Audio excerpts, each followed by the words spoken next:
Hi there. My name is Jericho Kirby, and I'm a student at the University of Illinois at Urbana-Champaign. I've been here for the last 3 years, and some of my best memories here have come from watching the Fighting Illini basketball team. Headed by greats like Kofi Coburn, Terrence Shannon Jr., and now Kasparas Yakachonis, I've seen some good hoops in my time here. If you're unfamiliar, the Illini are coached by Brad Underwood. Brad is a complete hothead slash basketball genius, and I absolutely adore him and what he's done for this program. However, if you open up Illini Twitter after a loss, you would think they're being coached by Carrie Underwood instead. Illinois fans are some of the most passionate in the country, which is why I feel so lucky to be a part of the community. But we also have a tendency to slightly overreact. That being said, there is some validity in the criticism sometimes. This has to do with the way that Brad builds his teams and the strategy he implements during in game situations. So, if you have some time to spare, join me as I break down variance, shooting luck, and philosophy in college basketball.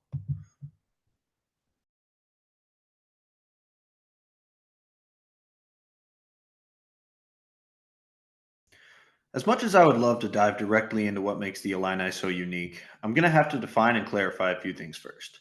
I'm going to talk about basketball for the people who understand the math, and I'm going to talk some math for my Hoops fans on here. Also, this will help you if you're unfamiliar with both. Hi, Mom.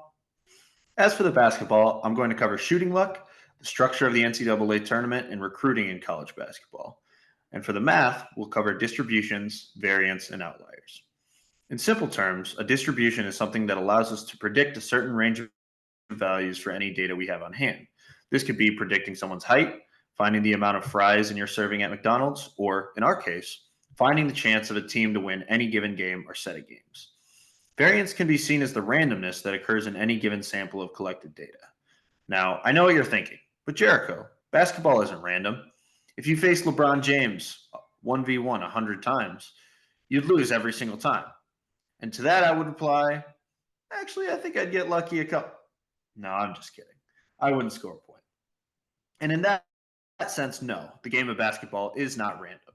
However, what is random is the result of any given shot, game, or stretch of games in college basketball. One main reason for this is a phenomenon called shooting luck. Thinking Basketball, one of the best creative minds in the basketball world, in my opinion, has done quite a bit of work with this idea. The best way for me to showcase it to you is through an example. I want you to imagine player A. Player A has been playing professional basketball for 10 years, and in that time, he has shot 40% from the 3 point line, an astounding percentage. However, in the last 10 games, he has gone ice cold, shooting only 15%. Is player A any worse of a shooter than he's been over the course of his career? Likely, probably not. In the same vein, if a player who historically shoots 15% for his career shoots 40% for 10 games, is he any better of a shooter than he was before? Again, probably not. This is where having a large sample size, or in our case, many shots and many games to work with, will be to our advantage. The final mathematical term I will discuss will be outliers. An outlier is a piece of data that defies the assumptions it is given. Basically, if you've ever seen a graph that looks like a point is in the middle of nowhere compared to its peers, you know what an outlier is. In our analysis, outliers will cover games in which the Illini shoot very well and lose, and ones where they shoot very poorly and win. Back to strictly basketball for a moment, there are a few things that separate the NBA from college in terms of strategy and team building. The first is the postseason. In the NBA, series, whatever. They're played in a best of seven format, or the first team to win 4 games wins. In college, they play single elimination, meaning you lose a game, you're done. The final difference between the two is the method of acquiring players. In the NBA, you can acquire players through the draft, a lottery devised system in which the worst teams can select the best up and coming players, free agency, a system where a player often goes to the highest bidder, or trade, where you swap assets or players with another team to fit your individual needs, although it doesn't always work out that way. In college, the recruiting process is the most similar to that of free agency. Over the last few years, college athletes have finally earned the opportunity to be paid for their services through something called NIL, or name, image, and likeness. The best amateur players in the world now choose their college based on a variety of factors, including, but not limited to, NIL contracts, development potential, and team and campus fit. An added wrinkle to this system is the transfer portal. While players used to have to sit out for a year when changing schools, they can now do it every year if they so please. This allows experienced, veteran players to hit the market every season and be another source of recruiting, particularly for top programs. Psst, this will be important later. One final clarification I would like to make before we really get started is that this data is not perfect. Real world data rarely is. I will be making assumptions based on the things I analyze in this video, but my takeaways are by no means necessarily true or valid. This is simply something I have been thinking about for a long time, combining two of my biggest passions together, basketball and math, and creating something that someone out there might enjoy. I want you all to prepare because you are about to see the most complicated math that you will encounter this entire video. If you do happen to be a fan of basketball, I'm sure you've all had a relative stop you at some point in your life and say, I can't watch basketball anymore. All they do is shoot threes. That, plus they've gone woke. While the second point is maybe a discussion for a different video, the first one is one of the most blood-boiling comments for me to hear as a basketball fan. Let me show you guys something. The first picture is going to be from about 20 years ago, and the second will be from 2020. Notice anything here? Those shots were taken from about 2 feet apart, and yet one is a 2 and one is a 3. If you actually go back and watch a basketball game from any era that someone wants to say is better than the one we are currently in, you'll see many shots that look exactly like the one in the first picture. You see, it's not that long shots weren't taken, it's just that it wasn't quite as intuitive that a 3 would be so much better. Picture this. You have 2 players in a basketball game, one of whom makes 6 of their 16 shots in a game, and the other makes 8 of their 16. Who would you rather have? If you were screaming at your screen for me to hold my horses, congratulations, you passed the test. You see, the first player only made 6 shots, but each of his makes were 3-pointers, while the second player only made 2s. If you're keeping track at home, that means player A scored 18 points, while player B only scored 16. Now, this is a vast under-explanation of what goes into scoring in the game of basketball, but it is a way to show that while you tend to shoot a lower percentage from 3 than from 2, that one extra point can make all the difference when it comes to winning a game. If you do follow basketball or are familiar with it at all, you'll notice the way I talked in the previous section is more geared to a mindset for an NBA team rather than college. And that was on purpose. While college basketball teams shoot exponentially more threes than they did 20 years ago, the percentage of shots that are threes in college are still significantly lower than they are in the NBA. Why is that? For starters, NBA players are, simply put, better.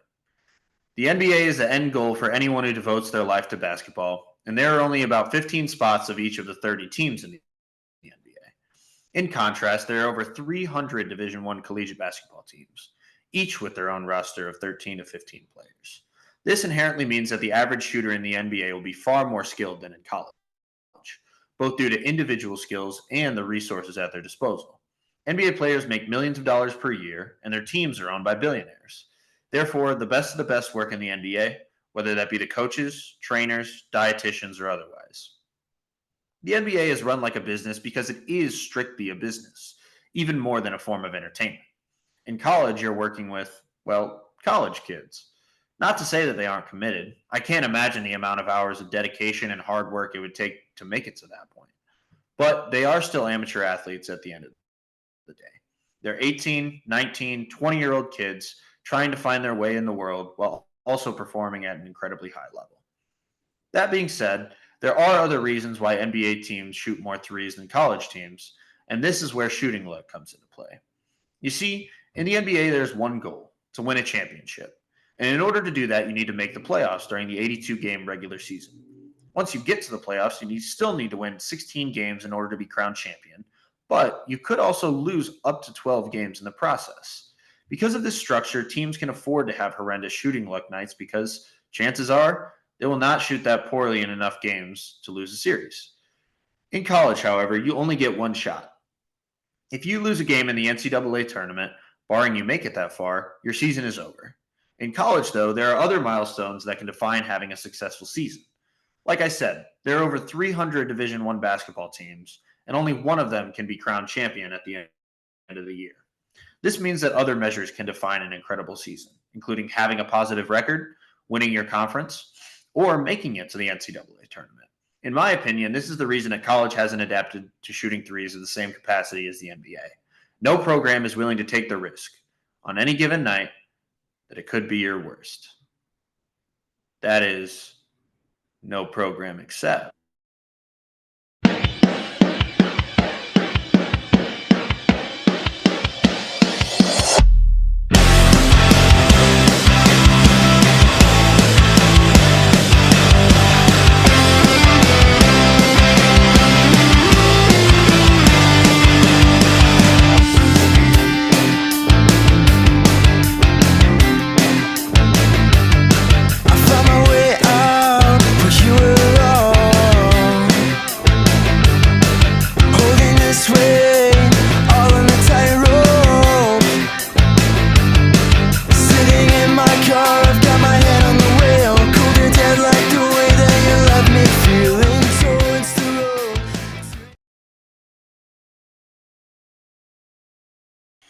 Brad Underwood has been coaching the game of basketball for nearly 40 years. Starting as a grad assistant in 1986, he's a grinder in every sense of the word. He embodies the mantra that his teams live by: everyday guys. By the time he gained his first head coaching job, he was nearly 30 years into his career. After stops at Stephen F. Austin and Oklahoma State, Brad was hired at Illinois in March of 2017. By 2020, the Illini had become a powerhouse in the Big Ten, led by All-Americans Ayo Dosunmu and Kofi Coburn. In 1 year, the Illini began shooting more than 7 more three-pointers per game, and that trend has not gone away. In fact, this year it has been taken to the max, as the Illini are shooting over 33s a game as of the recording of this video. The natural follow-up question here is, why? What leads a program to make such a drastic shift in strategy, particularly after having multiple great seasons? If we want to answer why, we first have to answer how. Remember that transfer portal thing I talked about earlier? Turns out, Brad Underwood adored the idea of bringing in a few new, experienced faces each year. During this time span that I'm dubbing the Shooting Illini, Underwood has had at least 2 starter-level players come from the transfer portal each year. You want to know the kicker? Nearly every single one of them was at least a capable three-point shooter.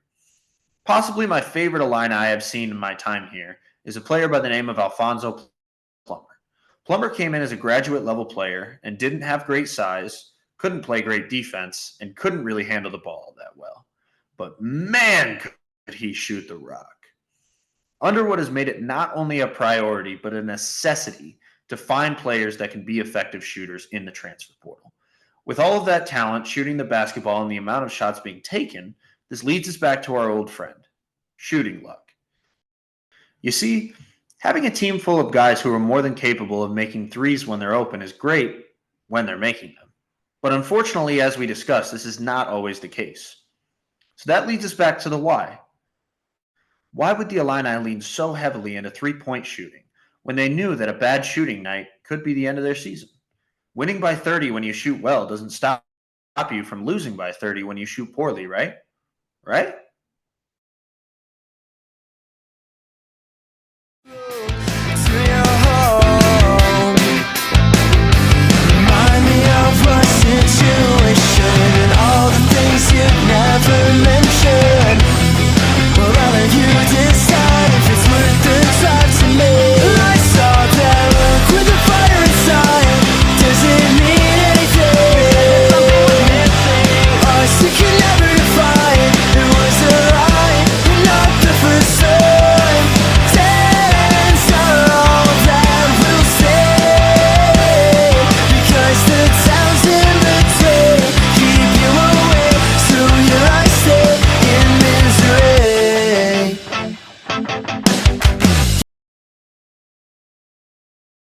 Yeah, that one doesn't have the same ring to it.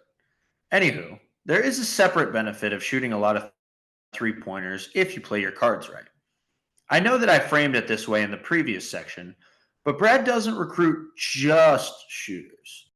Well, it is true that there is normally one bruiser down low whose main job on offense is to secure rebounds, namely Coburn, Dane Danger, and Almarez Johnson. Brad has done an excellent job of enforcing the value of offensive rebounding to his teams as the volume of shots has gone up. The thing about missing a three-pointer is that you generally have no idea where it will bounce off the rim. The benefit? Neither does the other team. By missing a shot, you have effectively created a scramble to the ball where it's something of a 50-50 as to who will rebound it. This is a huge reason as to why several guards at Illinois have had great rebounding seasons. If the ball is out of reach for the other team's big guy, your small guy can grab it without much resistance if he happens to be in the right place. Offensive rebounds can lead to what are called second chance points, and the Illini absolutely excel in this category. Second chance points are exactly what they sound like. You score some points after your first chance has failed, and you try again. This is why the Illini can afford to have poor shooting nights, because more often than not, their tenacity can lead them to having a chance, even when nothing is falling.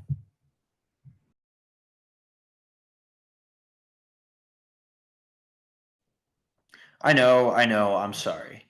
We've gone this long without any math, and you guys thought this would just be a regular old video where I get to the end and you don't have to think too much. Well, I'll try to be as concise and to the point as possible, but there is some stuff here that absolutely fascinates me. Coming into this, I thought that the way the Illini shot the ball would be so much more important than any other measure. Because, yeah, duh, if you shoot 33s a game, when you make them, you win, and when you miss them, you lose, right? And the answer to both of those is a resounding no. I present to you February 24th, 2022.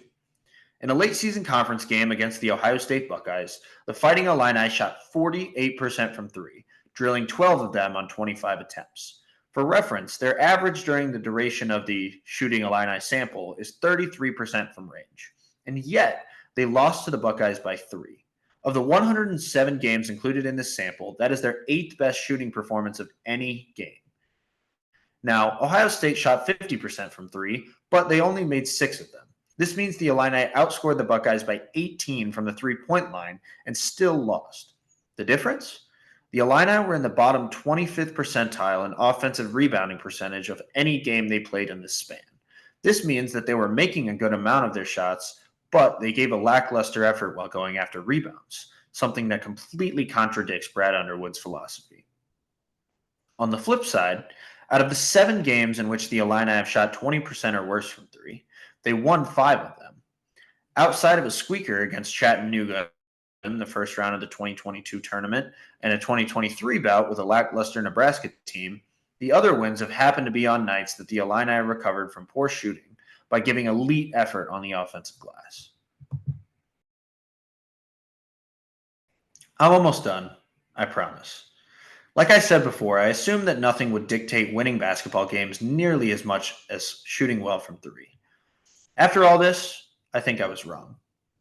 What I've done is separate the Illini's games into 4 separate categories for offensive rebounding and three-point shooting.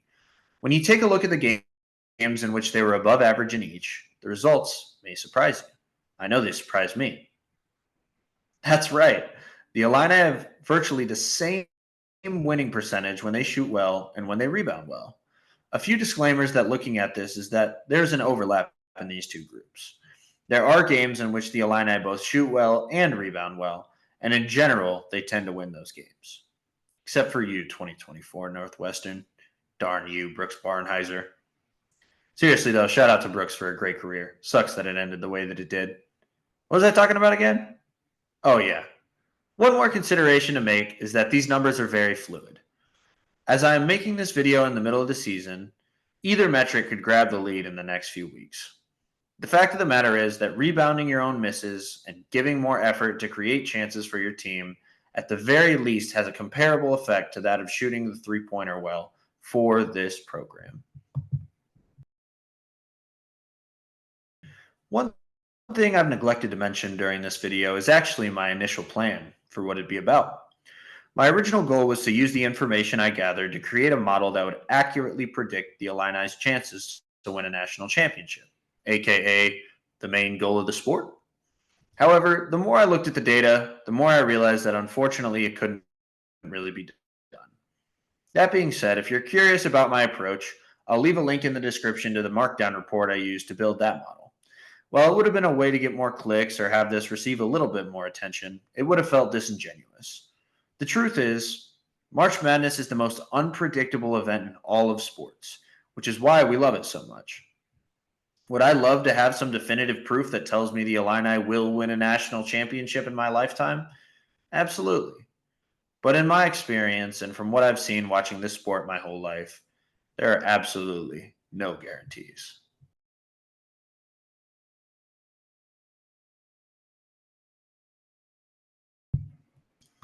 So here we are. I just spent this whole time talking about the value of offensive rebounding and the philosophy of college basketball. And somehow you're still here, so thanks for that. I mentioned this before, but my main reasoning for working on this project was to combine two of my biggest passions and turn them into something others could enjoy. But I've come out of it with so much more than that. I'm currently in the midst of my last semester of college, and it's been a pretty wild ride. Countless memories, mistakes, and achievements have led me to where I am right now. And through it all, this team was always here. They have gone out and battled alongside one another for the enjoyment of us as fans and allowed us to be a part of it. I've been proud to watch this team, to learn from this team, and to grow with this team. I'd like to think I'm an everyday guy too. So yeah, the goal was to see if they'd win a national championship under Brad Underwood. Do I think they will? I don't know. And I don't really care. Thank you, Illinois.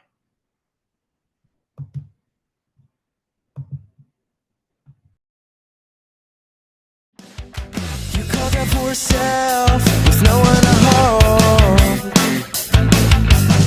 No time for this now. Get off the phone.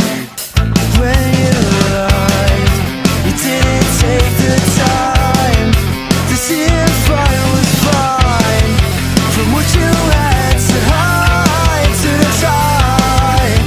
Promises mean best intentions. Security is my attention, and I can't decide if it's worth my time tonight. I saw that look with a fire inside. Does it mean anything?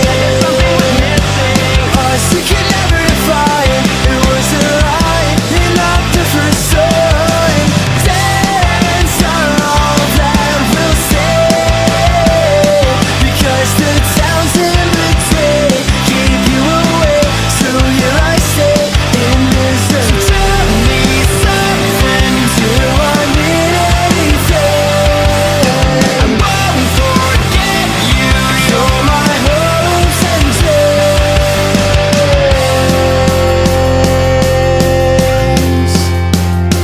I saw that look with a fire inside. Does it mean anything? You said that something was missing. Us we could never define. It was a lie, and not the first time. Dance on all that will stay, because the towns in between keep you away. So here I stay in misery,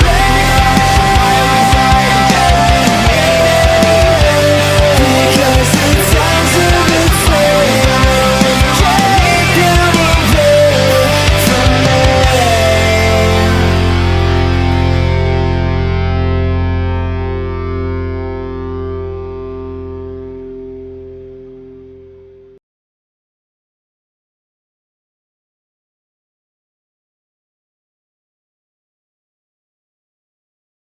I'd like to give a few shout outs here before we go.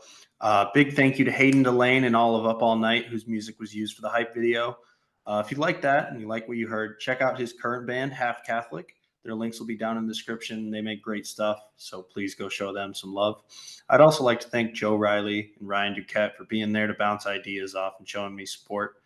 All the season stats came from Sports Reference, and the basketball clips from the Fighting Illini socials, and Thinking Basketball provided me with a lot of framework for my arguments. If you enjoyed watching this, feel free to like and subscribe.